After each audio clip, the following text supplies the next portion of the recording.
Hello, everybody, and welcome back to Hun, wait! Damn it, hun. You gotta stop scaring me like that. Sorry, sweetie, I didn't mean to. But you gotta admit it fits for the time of year, don't you think?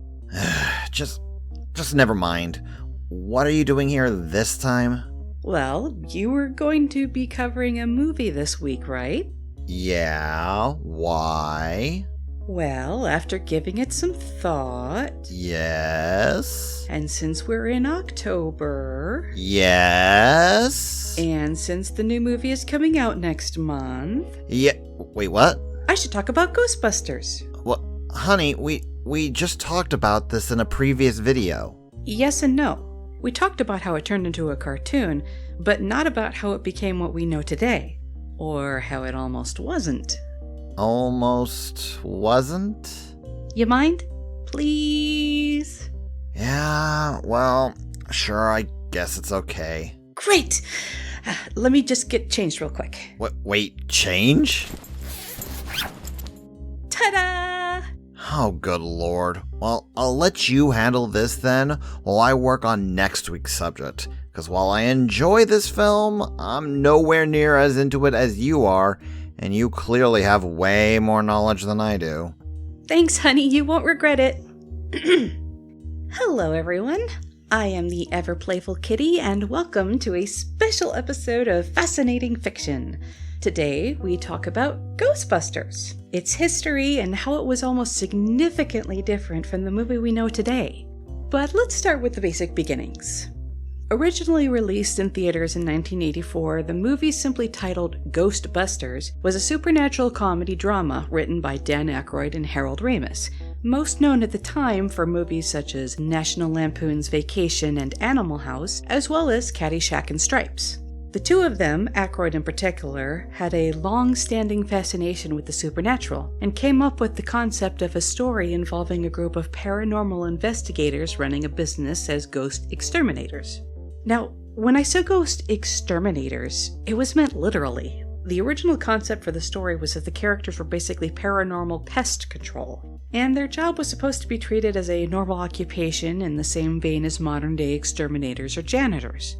However, another caveat of the story was that it was meant to take place in the future, where things like ghosts, monsters, magic, and other dimensions were common knowledge. The story was also originally much more dark and spooky in tone, with little humor or character development.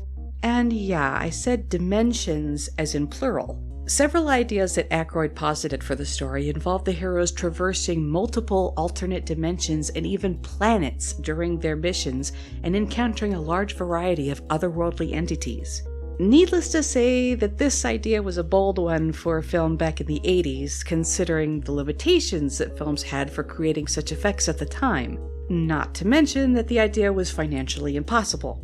So, Aykroyd had to pull back on some of the more ostentatious ideas he was hoping for. Another change to the initial concept was the character of Ivo Shandor. Most Ghostbusters fans will recognize the name as being the faceless architect responsible for the apartment building that Dana Barrett lived in, which housed the Temple of Gozer. However, that wasn't how the character originally started.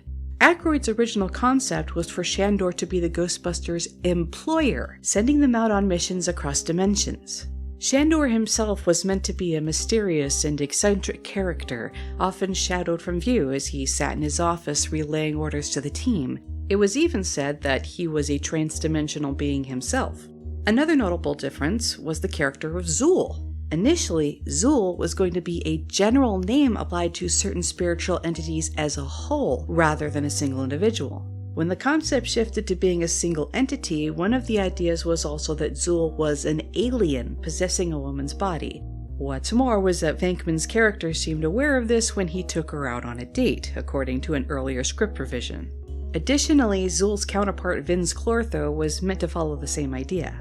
On a related note, the concept of the Terror Dogs went through several iterations as well. They had at one point been considered as simple pets of Gozer's that had been stolen by Shandor, causing Gozer to stop at nothing to get them back. Another idea was that they were briefly considered as entities that were seeking help from the Ghostbusters in order to escape Gozer. Eventually, they settled on the concept of the demon dog servants of Gozer as we see in the film. But besides changes in characters, another thing that made a big leap was the design of the Ghostbusters, more specifically their uniforms and equipment. Early storyboard sketches show the original designs of the Ghostbusters wearing something closer to riot gear, including shielded helmets. Not only that, the neutrino wands used were more like actual magic wands that were attached to their gloves. Yeah, remember when I mentioned magic was considered a normal thing in the original story? Well, there you go.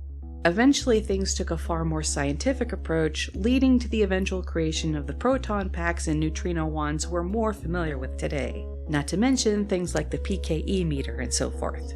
As you can probably tell from all this by now, the script went through several rewrites and revisions before eventually settling on the story that we're familiar with.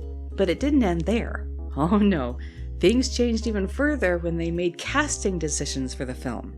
Aykroyd and Ramis naturally starred as two of the titular characters, Ray Stantz and Egon Spengler. When the idea for the story began leaning more towards the comedic, they wrote the roles of Peter Venkman and Winston Zeddemore with the intent to cast their fellow Second City and Saturday Night Live colleagues John Belushi and Eddie Murphy. Sadly, Belushi passed away from drug overdose in 1982 before the final script could even be realized. This led them to approach another SNL colleague, Bill Murray, to fill the role of Venkman. At the time, they were still considering Murphy for the movie as well, but in the end, they realized that too many comedic giants in the same group might overwhelm the overall narrative, and they needed a straight man for the group.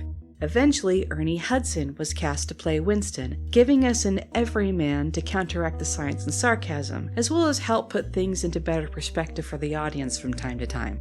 Another change in casting was the character of Louis Tully. The role was originally slated to be filled by John Candy, yet another SNL regular.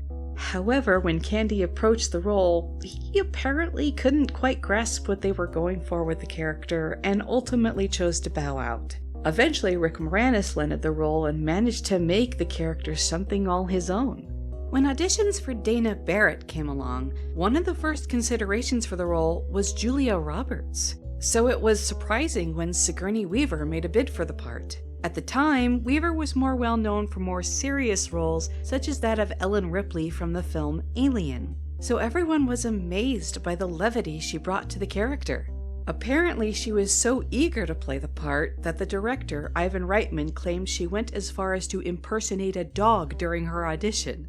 That in itself won Reitman over, and she was accepted for the role. Not only that, her unique audition also included Weaver suggesting the idea of Dana being possessed. Reitman liked the idea so much that he called up Ramis after her audition ended to pass the idea along. So that particular scene that likely traumatized several of us as kids, you can thank Miss Weaver for that. All that said, with the cast and script set, all that was left was to film, right? Well, one thing people have come to learn about Bill Murray is that he loves to improv. In fact, he apparently did so much improv during filming that Aykroyd and Ramis reworked and rewrote several scenes to better work with what Murray had come up with. In fact, Murray's antics weren't restricted to improvising lines. During one of the first times filming with one of the terror dog puppets, he pet one of them and accidentally caused one of the horns to fall off and shatter, which halted the filming until it could be replaced. You know, I could stand here and talk on and on all day about all the minutiae that was involved with the film down to the smallest detail, but the fact remains that getting Ghostbusters to eventually become the movie it is wasn't easy. Roadblocks and rewrites were aplenty, and had even one of the changes I mentioned not happened, we could have wound up with a very different film altogether. What we did end up with was a great film that mixed horror and comedy to a successful degree, the likes of which few have come anywhere near replicating. Ghostbusters was the proverbial lightning in a bottle that gained fans of all ages, even despite its scarier elements and PG-13 rating. It spawned cartoons, toys, and even a direct sequel. And while the second movie is considered nowhere near as good as the first, it's still loved by fans. And now we have the new movie coming out in November that follows after the first two in the canon. And I, for one, am excited and optimistic for what's to come. Hun, you forgot to mention the 2016 movie. No, I didn't. Who you gonna call? Ghostbusters!